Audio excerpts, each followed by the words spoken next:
到我哋啊？有冇人啊？Hello，大家好啊！話說咧，南半球嘅墨爾本咧，而家開始踏入春季啊，咁就啲花開得非常之靚，但係同時咧都衍生好多花粉嘅問題啊！每日流鼻水啦，好辛苦啊！所以為咗逃避呢個花粉，去擁抱陽光與海灘，我哋決定揸18個鐘頭車，由澳洲嘅南部向北部出發。首先，我哋由維多利亞州出發，上新南威爾士州，到最後目的地昆士蘭州。我哋首先由墨爾本出發，再上悉尼，到最後黃金海岸同布里斯本嘅。成個旅程1800公里，保守估計18個鐘頭嘅。首先第一日呢，我哋會挑戰318公里啊，由墨爾本出發去到 Lake Entrance， 沿途我哋會經過一個好出名嘅溫泉勝地 Macton Hot Spring 啊。咁佢最出名呢，就係一個木桶嘅 glamping， 俾你哋喺房裏邊一人一個木桶去浸嘅。2 hours later。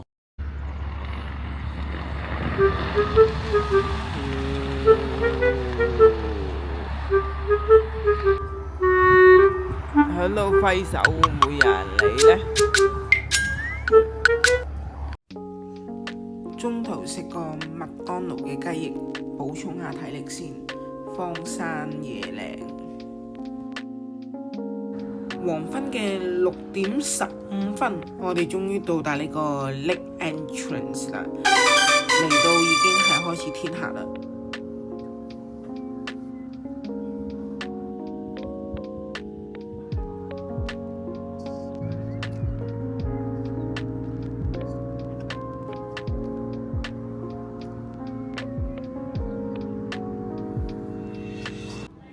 而家係夜晚嘅7點11分啊！我哋呢就嚟咗呢個 Lake Entrance 嘅一個地方啊。距離 Gold Coast 呢仲有起碼16個鐘頭啊！我哋首先呢，而家就要揾個地方食飯先。行下，竟然俾我哋揾到一間越南嘢喎！就係呢間啊 Vietnamese Kitchen 啦。終於唔得捱麵包啦！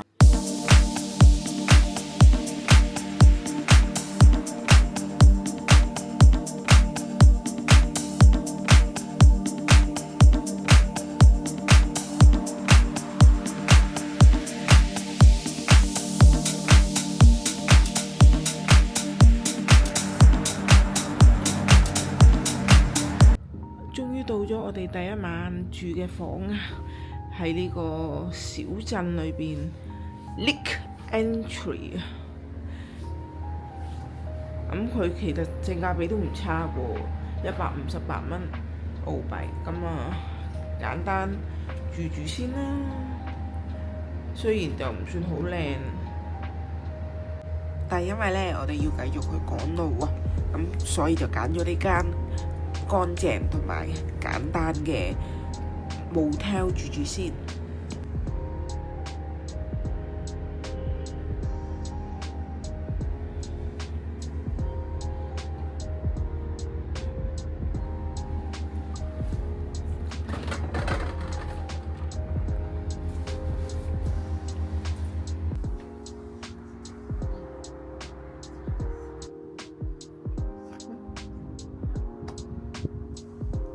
早晨啊，今日嚟到第2日啦，早上嘅10點30分。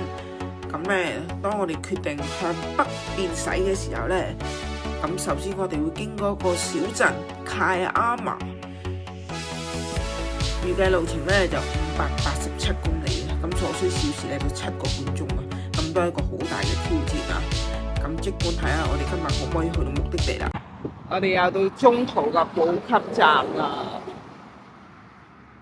依度得樹，人都唔多一個，唯一有一個好恐怖嘅公眾廁所咯，要帶大家睇下啦。去到呢啲咁嘅地方呢，就唔使知有靚嘅洗手間啦。咁去一啲荒山野嶺搭建嘅一個小棚屋咁樣咯。咁裏邊就無謂影啦，無謂嚇親大家啦。基本上呢，呢度真係野原萬里無城國。我係咪蕩失咗路啊？有冇人見到我哋啊？有冇人啊？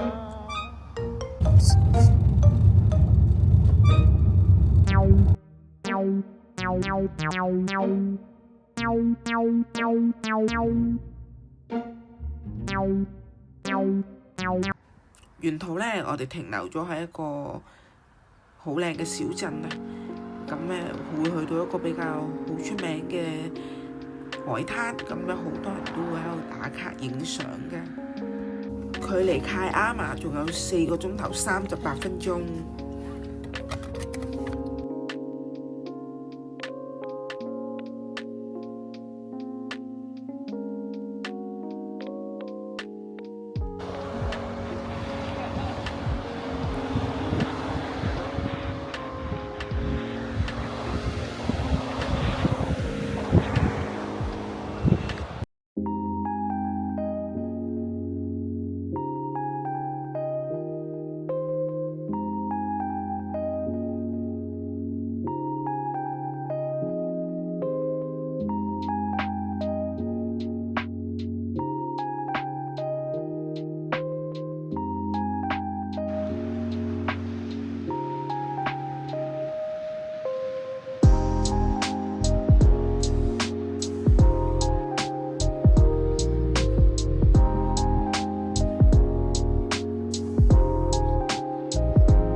而家係9月28號嘅夜晚7點，我哋而家去咗個小鎮。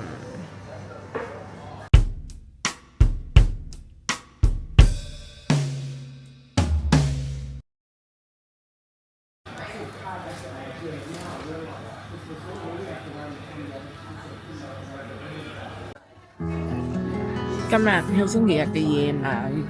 食完個麥當勞，我覺得真係好攰，有諗過放棄。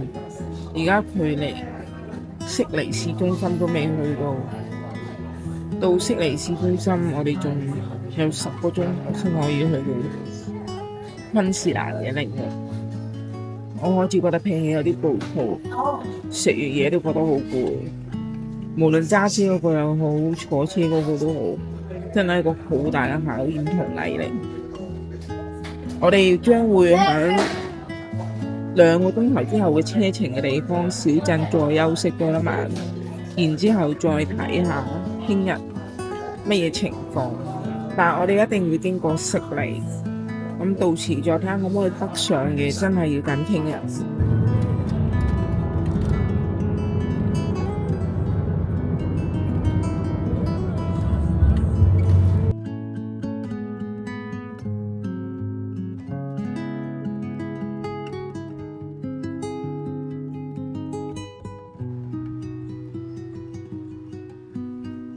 到夜晚嘅9點45分啊，我哋終於嚟到卡亞馬呢個 motel。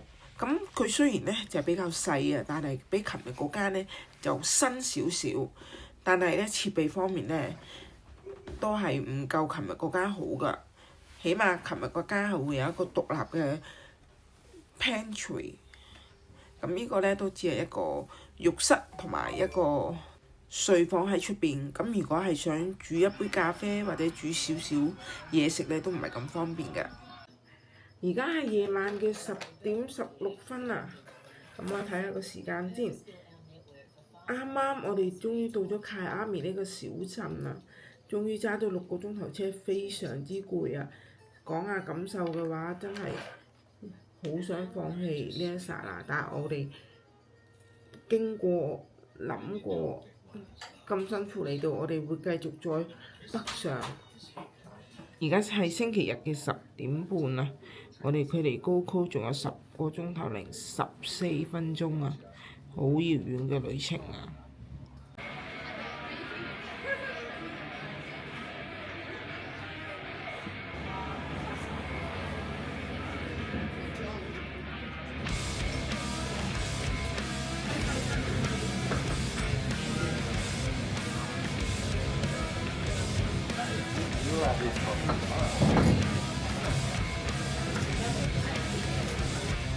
其實卡亞馬都係一個好靚嘅小鎮嚟㗎，因為咧佢沿住個海。咁我哋食完個早餐之後咧，就喺附近打咗一陣卡之後，我哋就繼續向我哋今日嘅目的地出發啦。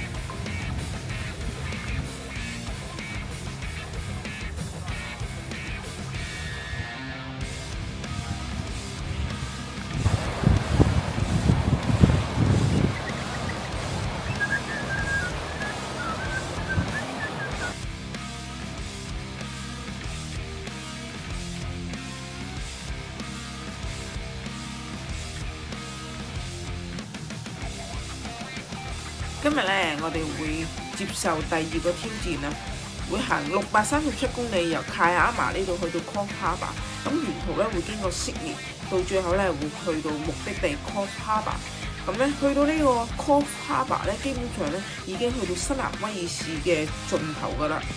如果去到 Coffs Harbour 咧，咁基本上咧我哋只需要花大概3個鐘頭咧，就已經可以進入昆士蘭州，亦都好快會到達我哋嘅目的地Gold Coast 同埋 Brisbane 㗎啦。咁首先沿途咧，我哋會睇下呢一個好靚嘅海岸線風景啊 ，Sea Cliff Bridge。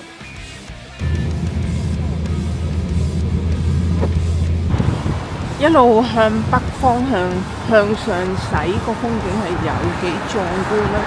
沿住個海岸線。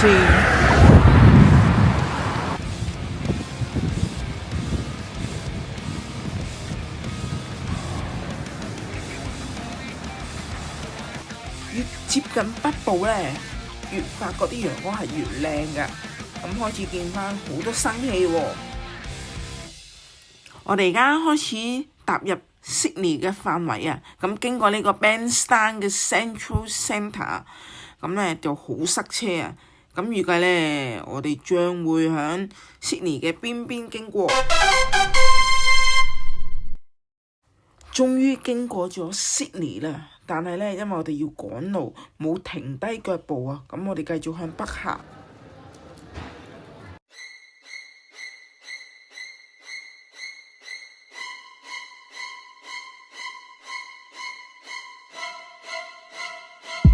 呢度真係荒山野嶺啊！未夠9點已經好黑啦。如果放低呢一個，你驚唔驚啊？我好驚㗎。記錄返先，今日係星期一晚上嘅7:59。而家我哋繼續趕緊路，去一個叫 Coffs Harbour， 距離目的地時間仲有1 hours 52分鐘嘅，現在已經筋竭力疲啦。咁呢，司機大佬呢，而家就揾緊呢個叫 public toilet 嘅嘢啦。但係我哋嚟到呢個小鎮呢，係真係好黑噶，見到環境係冇人嘅。我哋已經連續第3晚係漏夜趕路啦。預計聽日揸多4個鐘呢，就可以上我哋嘅目的地 Queensland， 由 Gold Coast 再上 Brisbane， 期待。第3晚終於喺夜晚10點半嚟到第3間喺 Coffs Harbour 嘅其中一個 motel。咁佢個設備都 OK 啊，基本嘢佢都齊。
見到有人喺度游水啊！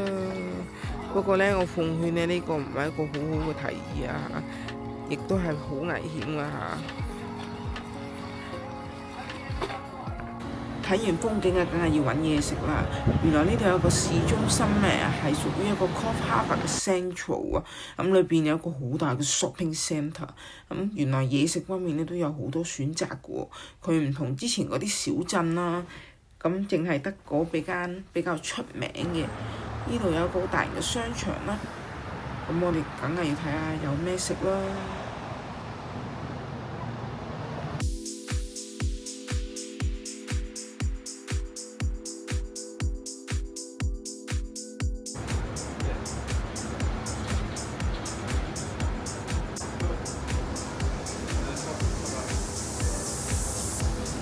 到最後呢，我哋試咗呢個 Ramen Go， 咁佢都有啲拉麵啊，同埋一啲定食嘅。第一次見到一間伊拉克嘅餐廳，不過佢冇開，唔知係食啲咩呢。